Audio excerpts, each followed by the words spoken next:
Right, so today we are cracking open a genuinely chilling supernatural case file. We're going to be looking at a deeply unsettling narrative, the mystery of the Dak Gar. It's this incredibly isolated post office where, well, the past just absolutely refuses to stay buried. We're going to analyze exactly how this terrifying legend was born. We'll break down the timeline, the victims, and this absolutely brilliant trap that finally uncovers a bloody secret. Because at its core, this is a story about betrayal, vengeance, and the inescapable echoes of a heinous crime. Okay, let's dive into this. Would you dare stay in a post office where every single delivery brings a message of death? I mean, it's a terrifying premise, isn't it? This analysis is going to walk you through a crazy sequence of events that turns a completely ordinary village into an absolute nightmare. And the craziest part?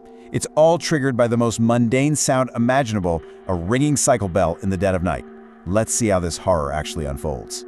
So, our analysis begins with a man named Mahesh. He's the newly appointed postmaster. Imagine this. You're navigating an isolated, frankly terrifying jungle path with nothing but a letter of appointment in your hand.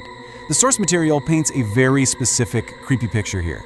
You've got a dense forest, zero clear directions, and this overwhelming, suffocating sense of isolation. When he finally arrives, after a brutal 15-minute trek deep into the woods, he finds this old, neglected building full of dusty shelves. Mahesh is stepping into a space that time basically forgot. And, he doesn't realize it yet, but he is walking straight into a trap set by a restless spirit. Chapter 1: The New Postmaster. Let's look at his arrival at the Dak Gar. Now, Mahesh's very first interaction at this eerie Dak Gar sets off massive alarm bells. It really shows us just how terrified the locals are. His assistant, a local guy named Raju, tells Mahesh point blank, "I cannot stay here at night even if you get me fired." Think about that for a second. Raju knows the history, his absolute refusal to stay past sundown, literally risking his livelihood and a secure government job, immediately establishes the insanely high stakes here. The villagers are terrified of the dark, and Mahesh is left completely alone as night falls over the jungle. Let's map out the specific sensory clues Mahesh experiences on his very first night. Around midnight, he's just trying to read a book, right? But the forest comes alive with these horrifying sounds. First, it's the jackals crying, which, okay, he tries to brush off. Then, really aggressive dogs barking. But then the ambient noise shifts to something incredibly specific and totally unnatural for a jungle path at midnight. He hears heavy breathing, the cranking of pedals, and the sharp ring of a cycle bell. This recurring cycle bell, it becomes the absolute signature calling card of the entity we're tracking. Part 2: Mysterious Letters and Deadly Deliveries. So, the entity doesn't just haunt the post office to scare people away. No, it actively begins targeting specific villagers, literally weaponizing the concept of mail delivery to exact its revenge. And this brilliantly illustrates the ghost's methodology. Take a villager named Vipul. His wife is demanding a trip to Bombay. One night, he hears that cycle bell and finds a mysterious letter at his door.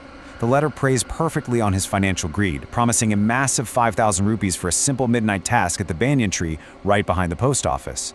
But the deadly reality waiting at that tree is, well, vastly different from the promise. The ghost is using people's deepest desires against them to lure them out of their safe homes. Let's check out the incident report for this. The ghost is terrifyingly efficient.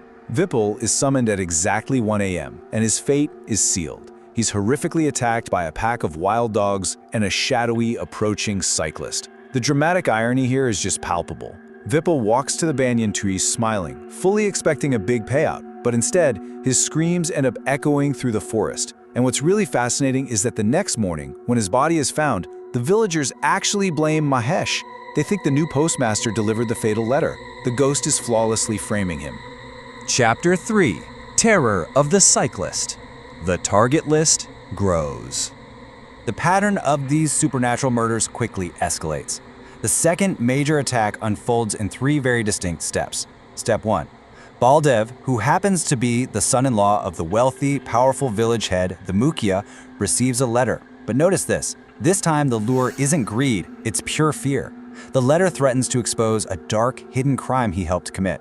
Step 2. Desperate to protect his secret, he and his wife, Nupur, are summoned to that exact same banyan tree at midnight. Step 3.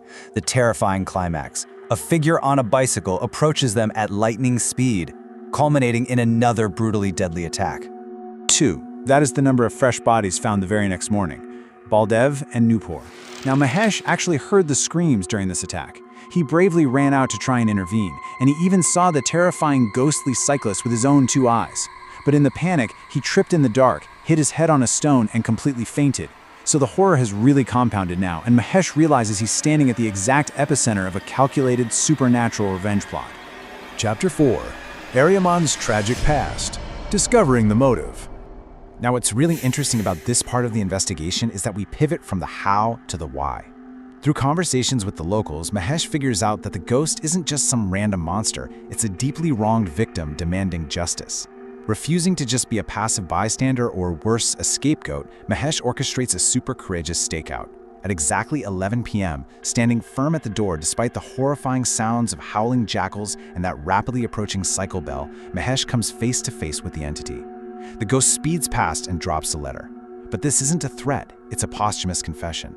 It's a letter directly from Aryaman, the village's very first postmaster, finally revealing the truth. Let's trace the timeline of this heartbreaking betrayal that basically birthed a monster. Step 1. Aryaman diligently saves up his money from his postmaster job and actually sells his ancestral land. Step 2.